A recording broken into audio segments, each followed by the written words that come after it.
Ouais, et ton magnifique genou qui va. Le Grand Air pour finir avec un vrai sport nature. Ils étaient près de 500 ce dimanche matin à se lancer dans la grande aventure du trail de la vallée des Lacs à Gérardmer. Où est le plaisir? Je sais pas, je pourrais pas vous le dire moi-même, je sais pas. Mais vous revenez. Oui, ça fait la 3e fois, ouais. Et vous finissez dans quel état? Entamé. Mais c'est ça le plaisir justement, c'est quand on en bave. Après quand on y repense, on se dit oh mais c'était super quoi. Ce trail est un des plus difficiles qui soit, 2450 mètres de dénivelé, 53 km annoncés, 57 en réalité. Une discipline, on s'en est déjà fait l'écho sur cette antenne, au succès grandissant. D'abord, de par son esprit, strictement rien à gagner, aucune prime à l'arrivée, simplement l'envie de se mesurer à soi-même, à ses limites, à la fois physiques et mentales. Le tout pour tous ceux qui ont encore la force de lever le nez dans un décor de rêve.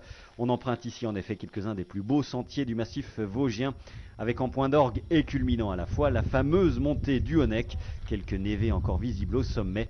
C'est là que va se faire la différence entre les meilleurs. Tendez l'oreille. Il nous a vanté l'autre là, je sais pas d'où il sort mais... Il sort d'où lui? Allez, mine, hein. à 3-10. Le fondeur François Fèvre qui finira 3e, incrédule face à l'accélération impressionnante de cet homme-là, Michel Verhaeghe, qui pour sa 2e participation, il avait fini 6e en 2006, a laissé sur place ses rivaux au pied du Honeck. Le nordiste s'est visiblement bien remis du 100 km du Ventoux qu'il a couru il y a 15 jours.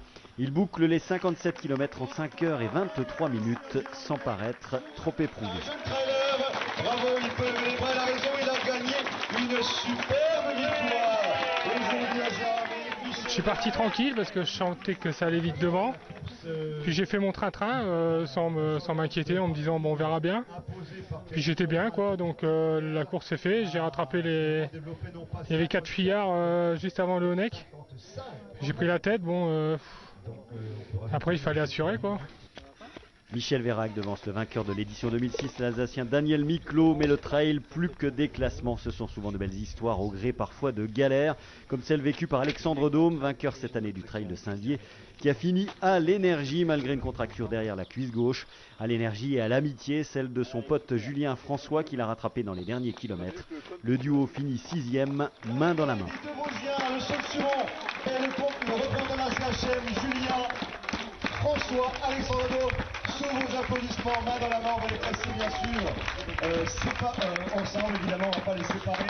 Ils ont fait une bravo les gars. C'est beau comme image déjà finie. Ouais, ça fait plaisir, parce que Julien c'est un bon copain. Et puis, non, moi j'étais devant, au collet de la mine.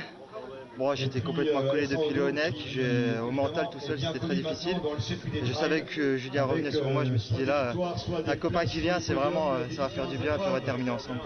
Vos compagnons de galère. Voilà, aujourd'hui c'était un peu une galère, mais bon, on est content d'avoir fait, mais il faut serrer les dents pour aller au bout quoi. Ouais. Alors pourquoi c'était dur particulièrement aujourd'hui? Je sais pas, moi j'ai jamais été bien depuis le début, hein, mais bon, enfin ça va quand même, hein. Ça aurait pu être pire, mais moins bien que les dernières quoi. Ça c'est sûr, j'étais moins bien.